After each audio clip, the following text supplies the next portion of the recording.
अस्सलामुअलैकुम वरहमतुल्लाहि वबरकातुहू। इत्तेहाद न्यूज़ में आप सभी का खैर मकदम है।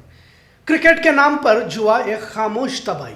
जी हाँ, आज इस मौजू पर बात करते हैं। समाज किन परेशानियों से दो चार होता जा रहा है और खासकर नौजवान नस्ल किस तरह बर्बादी के जराए खुद तलाश करके खुद ही तबाह हो जाने की कगार पर है। इससे बढ़कर शायद कोई लम्हे मातम ना होगा। यकीनन हार जीत खेल का एक हिस्सा होता है, पर जिस तरह जिंदगियों को दांव पर लगाना, इसे हिमाकत ही कह सकते हैं। कल आरसीबी की जीत का जश्न बड़े पैमाने पर मनाया गया। बेलगाम के चन्नामा सर्कल में भी देर रात तक हंगामा चलता रहा। नशे में धुत नौजवान नस्ल का इस तरह बेहोश होकर नाचना आखिर क्या पैगाम देता है।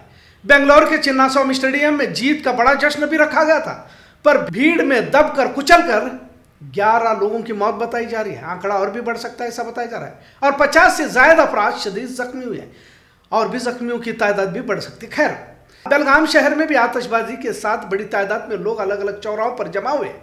खासकर चन्नामा सर्कल में एक बड़ी भीड़ देखने को मिली। जश्न यकीनन अपनी खुशी का इजहार करने का जरिया कह सकते हैं, लेकिन अपने उसके भी दायरे होने चाहिए। यहां पर भी एक वारदात पेश आई। इसमें भी मंजूनाथ कंबार, जो मुड़लगी का रहने वाला महज 18 साल का नौजवान, इस जश्न को मनाते हुए मौत के आगोश में चला गया। चन्नामा सर्कल में बेहोश हो गया, फिर इसकी भी मौत होने की बात बताई जा रही है। पिछले कुछ अरसे से क्रिकेट अब खेल की बजाय बड़ा कारोबार बनता जा रहा है। नौजवान नस्ल का रुझान बजाय खेल के इससे रुपया हासिल करने का एक जरिए के तौर पर इसे तलाशने की कोशिश में लगे हुए हैं। पहले लोग इसे बतौर खेल देखते थे, पर जब से आईपीएल शुरू हुआ है, कारपोरेट कारोबार बन चुका है। करोड़ों कोई और कमाता है, लेकिन किसी की जिंदगी तबाह हो जाती है। पर किस तरह नौजवानों की जिंदगी इसमें तबाह हो रही है, इस पर भी गौर करने की जरूरत है और कई मिसालें देखने को मिल रही है। अफसोस तो इस बात पर भी है कि अब मुस्लिम नौजवान भी इसके आदी होते जा रहे हैं। क्या जिंदगी महज एक खेल तमाशा बनती जा रही है? यकीनन जिस गांव, शहर या रियासत के लोग खेलते हैं या फिर जीतते हैं तो खुशी होती है, पर जीत की खुशी के साथ एहसास का होना भी लाजमी हो जाता है। हर बॉल पर जिंदगी तबाह हो रही है, क्योंकि हर बॉल पर बीट होने पर या 4-6 लगाने पर या फिर आउट होने पर करोड़ों रुपए लगाए जाते हैं। बड़े बड़े शहरों में इसके बुकीज होते हैं। जाहिर है जुआ हराम है, तो इसके नताइज भी उसी तरह के बरामद होंगे। क्रिकेट एक धीमे जहर की तरह समाज में फैलता जा रहा है। बड़ी बड़ी कंपनियां, खिलाड़ी तो जीत जाते हैं, पर आम आवाम और खासकर नौजवान नस्ल, अब तो कमसीन उम्र के लड़के भी तबाही के कगार पर पहुंच चुके हैं। इन्हें कुछ नहीं मिलता। घर के गहने, सोना, चांदी, रुपया चोरी करके क्रिकेट के इस सट्टेबाजी में हार जाते हैं, और जब हार जाते हैं तो फिर इनके साथ जो लोग रहते हैं, दोस्त, अहबाब, रिश्तेदार, सब छूट जाते हैं। फिर तनाही में उसे खुदकुशी की तरफ ले जाती है या फिर जुर्म की तरफ। सैकड़ों वाकयात देखने को, सुनने को मिल रहे हैं। अक्सर कहा जाता है कि नौजवान नस्ल मुल्क, मिल्लत, कौम का मुस्तकबिल होता है, पर क्या मिल्लत का बड़ा तबका इस तरह की तबाही का शिकार होने लगे तो माशरे का मुस्तकबिल क्या होगा? मुस्लिम नौजवानों को इस तरह नाचते हुए देखकर शर्म भी महसूस होती है। आखिर किस मकसद से तुझे पैदा किया गया था और तुम क्या कर रहे हो? जिनकी जिंदगियों का कोई मकसद नहीं होता, उनके लिए तो दुनिया को जन्नत बताया गया है, पर मोमिन की सिफत तो इस तरह की नहीं हो सकती। बड़े बड़े दीनदार कहलाने वाले भी इस नहुसत का शिकार हुए। घंटों, दिन, महीने जिंदगी के कीमती लम्हात को कौन जीतेगा, कौन हारेगा की फिक्र में गंवाते हुए देखने को मिल रहा है। जब खुद हम कीमती जिंदगी को गंवा रहे हैं, मेरे जिंदगी का मकसद तेरे दीन की सरफराजी बताएगा, पर नौजवान नस्ल सड़कों पर नाच रही है। अब भगदड़ में 11 लोगों की मौत बताई जा रही है। बेलगाम में भी महज 18 साल के इस नौजवान की मौत हो चुकी है। पिछले 2 महीने से आईपीएल की दीवानगी देखी जा रही है। अरबों खरबों रुपयों का जुआ खेल कर एक तरह मुल्क की नस्ल को तबाही की ओर ले जाते हुए देखने को मिल रहा है। आखिर हुकूमतें क्या चाहती है? हुकूमत तबाह होती नस्ल पर संजीदा क्यों नहीं है?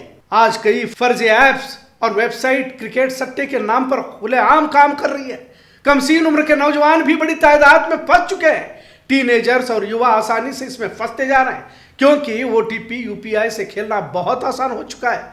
रुपये हारने के बाद नशे के आदी होना या फिर चोरी या रुपयों के लिए कत्ल की वारदातों को अंजाम देना, इस तरह के हादसों के पीछे असल वजह तो यही बताई जा रही है। ब्लैक में लूटपाट की तरफ नौजवानों का मुलविस होना या बढ़ जाना के पीछे भी सट्टेबाजी की लत ही वजह बताई जा रही है। बेलगाम शहर में भी आपने देखा होगा कि मोबाइल के जरिए घंटों नौजवान इस खेल के आदी हो चुके हैं। ना तो इन्हें नमाज की फिक्र है और ना ही खाने या घर के कुछ जिम्मेदारियों का एहसास होता है। कमसीन उम्र के बच्चों में जुए के लत, इनके चिड़चिड़ेपन के साथ कॉलेज की पढ़ाई से दूर हो जाना भी जब हराम काम ही घरों में दाखिल होने लगे तो वालिदैन से अदब एहतराम भी खत्म होता जाता है। आईपीएल की शुरुआत 2008 से हुई है। आईपीएल का पहला मैच भी बेंगलोर कलकत्ता के बीच खेला गया था। पहला आईपीएल को जीतने वाला राजस्थान रॉयल था तो चेन्नई सुपर किंग्स को इन्होंने हराया था। बहरहाल कल 18 साल बाद आरसीबी बेंगलोर ने जीत दर्ज की। इसे जीत के तौर पर ही देखा जाना चाहिए था। अरबों खरबों रुपए की सट्टेबाजी इसमें भी देखी जा चुकी है। तकरीबन पूरे देश में इसका क्रेज बढ़ गया है। इसमें भी मैच फिक्सिंग, खिलाड़ियों को लालच देना, स्कोर से छेड़छाड़ जैसी वारदातें पेश आती है। यहां तक कि अब खवातीन भी इस सट्टेबाजी का हिस्सा बनती जा रही है। अब जब इस तरह के खेलों की लत लगने लगे तो कौन सा घर आबाद हो सकता है बताएं। खैर, जिस समाज में खवातीनों को आजाद छोड़ दिया जाता है उस पर हमें बहस नहीं करना है, पर जिस समाज को ज़ाब्ते हयात दिया गया, शर्म हया के दायरे बताए जा चुके हो, क्या वो समाज भी इस तरह के खुराफात का हिस्सा बनेगा? वाकई सोचने पर भी शर्म आ जाती है, लेकिन गुनाह में लज्जत है। आप इन लोगों के कितनी भी अच्छी हदीसें और वाकयात सुनाओ, ये बाज नहीं आएंगे। और कुछ तो अपने आप को दीनदार कहलवाना ले भी इस तरह के हराम कामों में मुलव्विस है। लिहाजा वक्त से पहले नौजवान नस्ल पर काबू पाना होगा। पहले से ही तबाह होता मुस्लिम माशरा और कितनी बुराइयों के आदी होता जाएगा। पहले ही क्या मुसलमानों के सामने चुनौतियां, आजमाइशें कम है? जो नौजवान नस्ल कम सीन उम्र के लड़के भी आईपीएल के गढ़ों में दफन होने की फिराक में है, जिनके लिए दुनिया ही सब कुछ है, उन्हें तमाम तरह के खेल मुबारक हो। पर हमारे लिए मौकूफ अलग है। हमारी जिंदगियों का सौदा तो आखिरत के बदले में किया जा चुका है। हमारे लिए हराम हलाल की दीवारें हैं, लकीरें हैं। बराए मेहरबानी बच्चों को आईपीएल, ऑनलाइन गेमिंग ऐप, सट्टेबाजी, इन तमाम से बचने की कोशिश करें। इन पर नजरें रखें, क्योंकि नौजवान बचेगा तो ही माशरे का मुस्तकबिल रोशन होने की उम्मीद कर सकते हैं। स्कूल कॉलेजेस में भी इस पर लेक्चर होना जरूरी है।